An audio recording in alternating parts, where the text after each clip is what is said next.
And he was like, I'll be referred to as Mr. Huntley. And I was like, no, it's Huntley, and you'll call me Mr. Can you imagine, yeah, you're working in a prison and you have to look after people like Ian Huntley?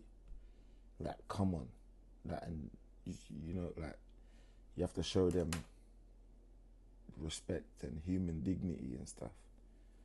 Can't lie, I see another program, some woman, she was in an American prison somewhere, and the person who killed her son was upstairs. She was like, what can I do? I have to wait, and I was just like, yeah, it's mad. Some people well done to them, man. Their jobs and that. Wild, and that was the end of it. Ian Huntley is serving a minimum of 40 years for 2 brutal killings which mortified. 40 years. You know that guy, what's his name again? Thomas Cashman. I know, killing anyone, you should be life in jail without, I think, yeah, but he shot that girl in Liverpool, and I think he got 45 years. This guy done 2, and he got, what? By Britain. On Sunday afternoon, and it was in August worse 2002, circumstances. 2 schoolgirls, Mad. Holly Wells and Jessica Chapman, left a barbecue to go to the local shop in Soham to buy sweets. They never returned. And at about 9:15 that evening, they were reported missing.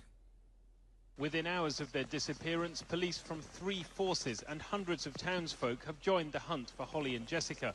Soccer star David Beckham appeals for them to come home, but by Wednesday, August the 7th, police fear they're dealing with a criminal abduction. We love them so much, we just want them home. Just anyone who's got children must know what we're going through. Huntley invited Jessica and Holly into the house, supposedly to see Maxine, who they knew from school. It was a lie from the beginning. Ian Huntley pretended to help with the search for the missing girls, positioning himself as a concerned local resident.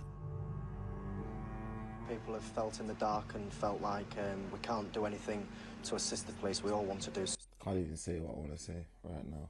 I would just get banned instantly. I'm like, something, but nobody quite knows what.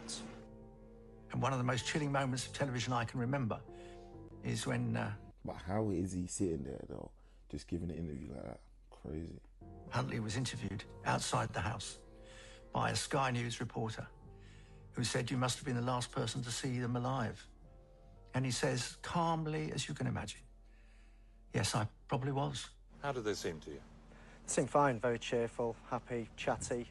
I didn't see anything untoward, nobody hanging. If you're hearing this guy, bruv, he is sick in the head. Like, literally, he has a memory of killing them. But yeah, he's like lying like this is crazy. Around, you know, just seemed like normal, happy kids. Safe and well? Yeah, absolutely. And you may, as it turned out, have been the last person to actually chat to them before they vanished. Yeah, that's what it seems like. What it seems like. I think because it was such a poignant picture of the 2 girls wearing their Manchester United shirts, and which were incidentally found in Huntley's residence, that it shocked a whole generation of parents. Was it safe to let their girls walk to the village shop in a Cambridgeshire village? I think that was definitely one thing that started to, like, you stop letting your kids run around and play in the parks and that. Like, I remember when we would say, oh, it's all right, you can run out, leave the door on the latch and that. Now it's like, nah, double lock everything, make sure the kids are in, all of that. Yeah, it's mad. They're ruining society, man. People like that. Well, the answer was no.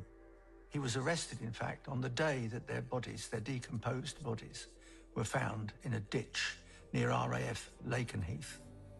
After pretending to help search for the missing girls for 13 days, Ian Huntley was unmasked as their killer. And at his trial in 2003, he was handed 2 life sentences. Prison officer Craig quickly discovered how much delight this brutal killer took in his notoriety. The crime's been on national TV and it's been spoke about amongst everybody. Yeah, I think Huntley did certainly enjoy that side of things, yeah, definitely. Because of Huntley's fame and notoriety, other prisoners were jealous of that. And as soon... I don't think they were jealous. I think they wanted to just get at him. And no one's jealous of that fame. Like, you can have that thing. If he came on the wing, they would have attacked him immediately. His crimes made him a target for other prisoners, so Franklin's staff had to come up with a plan to keep him safe in a prison full of killers. There would have been a queue for people to get to Huntley if they could have done. For his own safety, he was kept away from that. He was kept in segregation, and he was kept in the hospital, Huntley. And that's where he spent the majority of his time. But no place in Frankland is ever going to be entirely safe for Ian Huntley. The men in here have made a habit of violence, and they're primed to take an opportunity. I was just young at the time, and I was in that mindset where I just didn't give a fuck about anything. I was still having them violent thoughts, and I felt violent. And to Ricky, someone like Huntley was the perfect target. Ricky's chance to get at Ian Huntley came when he and some mates visited the hospital wing for their appointments. So as we got down there, we actually seen him on the other side of the door. He was waiting. He was about 20 foot away, waiting to go through on the other side to go back to his wing. But the Scrooge opened the door, and there was 4 of us just went legging it towards Huntley.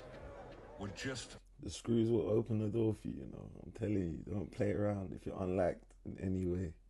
Missed him by seconds. But me and the rest of the lads were going to stamp all over him if we got a hold of him. Imagine. A narrow escape for the Soham killer. Unsurprisingly, other Franklin prisoners have got their hands on him.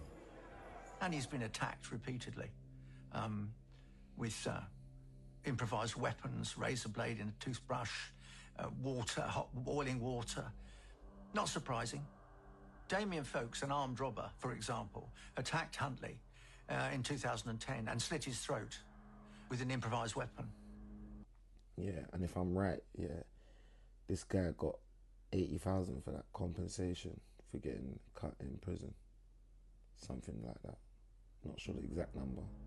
It wasn't the first time Huntley had been attacked, nor will it be the last. Huntley is hated, isolated. Someone getting cut for free.